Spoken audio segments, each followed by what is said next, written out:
to the Izzy Osbourne show, and on today's show we have the legendary Neon Hearts.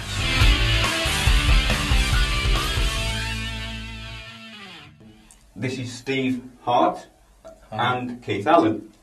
When did you form the band, Steve? 76, yeah.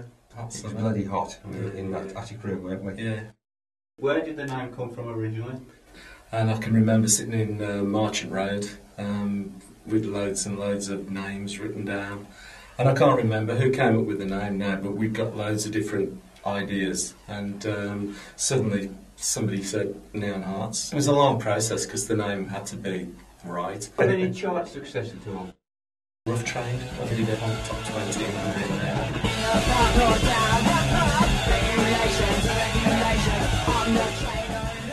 Martin, the inferior member, who was known as then, he found out that we had a top 10 in Italy at the time that we never even knew about. Give us a quick rundown for people who might not know about the Neon Hearts of the members, the names of the members in the band and what instruments they played. Well, there was me, obviously on the drums, Steve on sax, Tony Dial singing, Martin Ratcliffe on guitar and Paul Raven on bass. We played with most of the big bands, didn't we? Yeah. We played with The Clash, with The Damned. We were in that kind of mix where all the bands that were about, we were sort of in with that. The Sex Pistols, like the Rizzillos. There was just loads and loads of punk bands, you know, all sort of vying to sort of to get on. We played with Billy Idol at Wolverhampton in Generation X. We stood in for Pistols. The Sex Pistols at the Lafayette. Yeah. In Channel 69. The Alta Rocks, Channel 69, yeah. Is there any Neon Hearts stuff still in the can, like, or anything that's collectible, like, you know, the really rare stuff? Apparently we're quite collectible. Yeah. The 7-inch single, which had the enlarged sleeve, which I haven't got an original of that, I've got a bootleg from Germany. They're quite collectible. This the guy who was looking after us at the time. He had his own record label, and he used a printer in Birmingham. And when the artwork came back, it was oversized. It was the wrong size, and everybody thought it was this big kind of publicity ploy. Clever trick, yeah.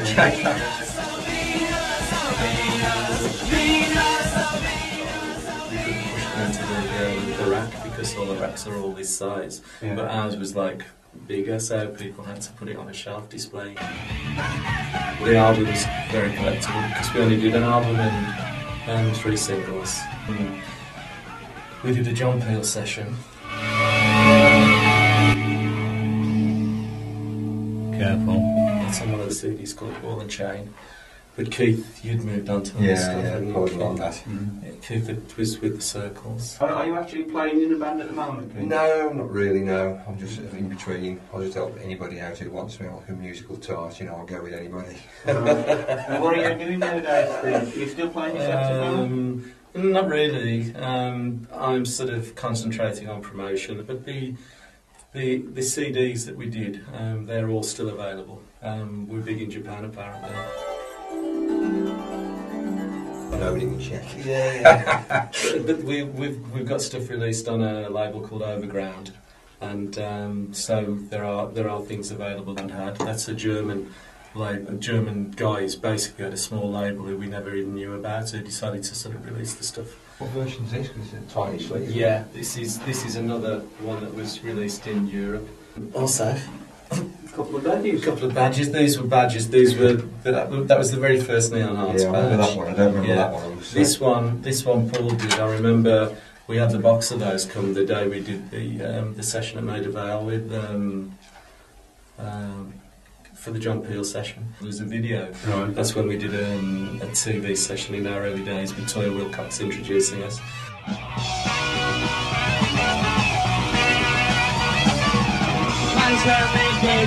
That's what my love is like to you.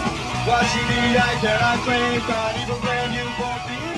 The Ball and Chain and the Neon Hearts CDs are still available through Overground, and actually they are selling in Japan. They are selling really well in Japan, strangely enough. We had a Neon Hearts sign made, a big neon sign, And we told the guy to get this sign ready, Yeah. and we picked it up, didn't we? And we took it to the studio. And Actually had neon lights in neon. yeah, and it looked amazing. It really did. And we took it to the studio for the recording. And in the recording, there was like probably about 8 to 10 local bands, and they put us in a big studio. And it was like we were all sort of set up, and like how Jules Holland does it now, and the camera went round. Yeah, didn't from it? stage point to stage point. Yeah. Right. And it came to us, and they were just about to start filming us to do our 2 songs, and we told them that the stuff that they'd hung the sign from wasn't strong enough. We got the don't tell us how to do it, Sonny. We're the BBC. Yeah. And the sign fell down. And it just went whack, whack, whack. But I can't see us ever doing a gig again. No. To be Not honest. really. Be good fun. But Well, it good, Yeah. good memories anyway. Okay, guys, thank you for coming in, and good luck in the future. Thank you very much. It's a pleasure. Neon Heart.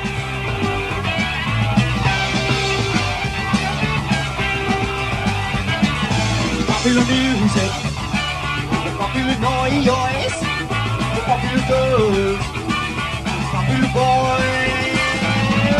Wake up to the breakfast show.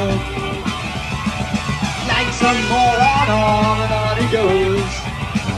That's all the popular music, the popular noise, the popular